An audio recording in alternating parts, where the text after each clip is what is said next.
है ही नहीं प्रभाकर तो -3 5 और 3 2 -4 1 1 -2। ये आपका ए मैट्रिक्स है। सबसे पहले तो आपको इसका ए इनवर्स निकालना है, ए इनवर्स आपको फाइंड आउट करना है। उसके बाद क्या करना है, आपको ये इक्वेशन सोल्व करनी है। 2x - 3y + 5z = 11, 3x + 2y - 4z = -5, x + y -।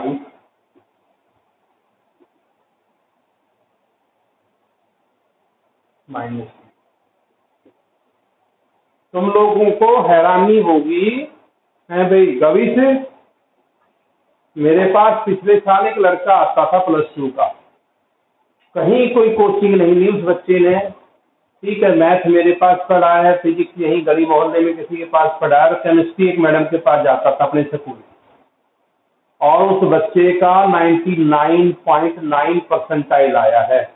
यानी कि समझो कि ऑल इंडिया रैंकिंग उसकी 6-7 हजार से भी नीचे है।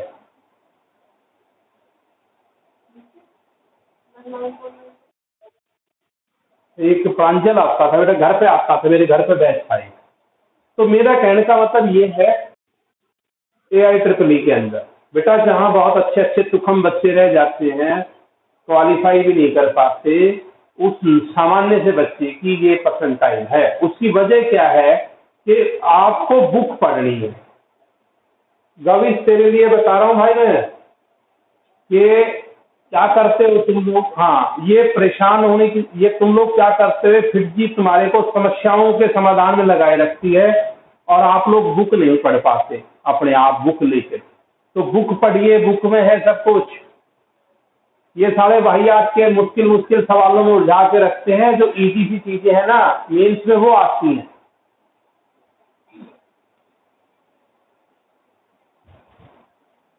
देखो भाई ये आपके पास इक्वेशन दे रखी है और ऊपर आपको ए मैट्रिक्स है। तो अगर गौर से देखोगे तो आपका ए मैट्रिक्स वही है, ए मैट्रिक्स वही है जो आपने ऊपर दे रखा है।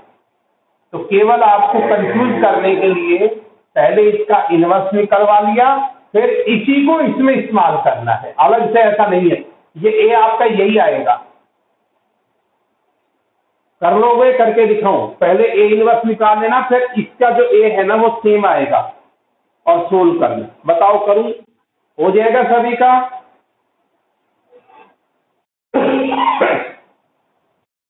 हाँ भाई, अब एक सिस्टम ऑफ, कुछ चीजें मैं बता रहा हूं आपके उसमें है नहीं है, सिस्टम ऑफ होमोजेनियस इक्वेशन, क्योंकि मैं हमेशा कंप्लीट कराऊंगा किसी भी टॉपिक को आपका होमोजेनियस इक्वेशन। बेटा सिस्टम ऑफ होमोजेनियस इक्वेशन क्या होता है, इसमें इक्वल टू 0 होता है, ax = 0 फॉर्म, जैसे ये 2x 3y - 4z = 0, x - y + z = 0 और x + 2y - 3z = 0। इसमें सारे जो इक्वेशंस है उनमें इक्वल टू 0 होगा।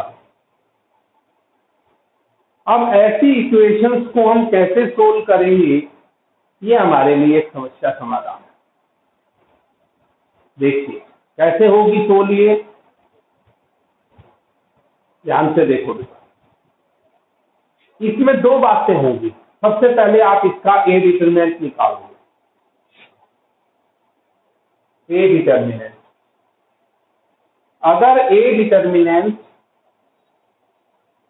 0 नहीं आता है,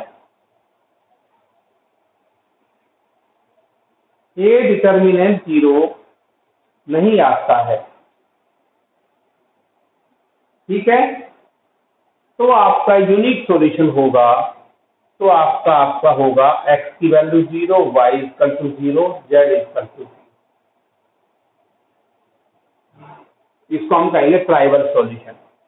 ये कहलाएगा ट्राइवल सॉल्यूशन। तो इस प्रकार की इक्वेशन में आप, ये कॉम्पिटिशन एग्जाम्स में आता है, मैं इस करके बता रहा हूं। इस प्रकार की इक्वेशंस के अंदर केवल ए डिटर्मिनेंट निकालना है, और अगर ए डिटर्मिनेंट 0 नहीं आए तो आप कहोगे कि ये ट्राइवल सॉल्यूशन होगा, x = 0, y = 0, z = 0।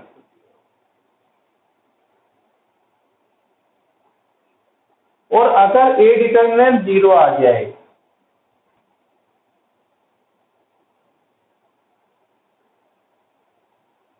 तो इनफाइनाइट मैनी सॉल्यूशन होगा, इनफाइनाइट मैनी सॉल्यूशन होगा। बस ये ऑब्जेक्टिव में यही आता है। Infinite many solution find out कैसे करते हैं?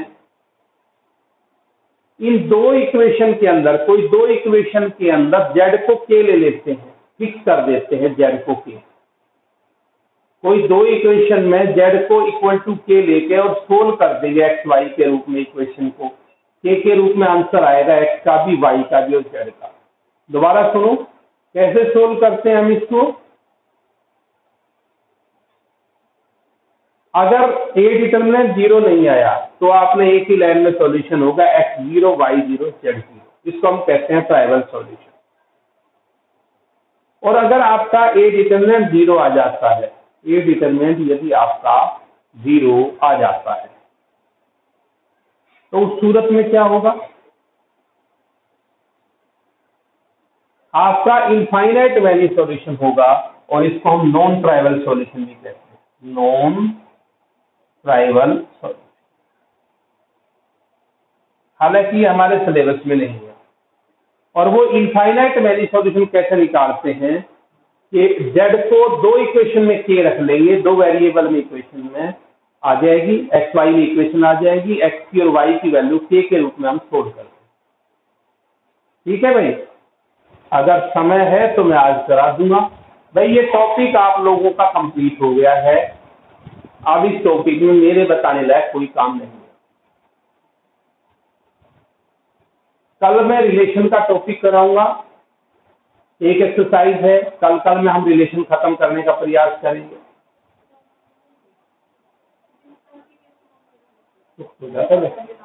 अभी रुक तो जाइए, इसके डाउट आएंगे नहीं कोई भी, या है अभी भी किसी के?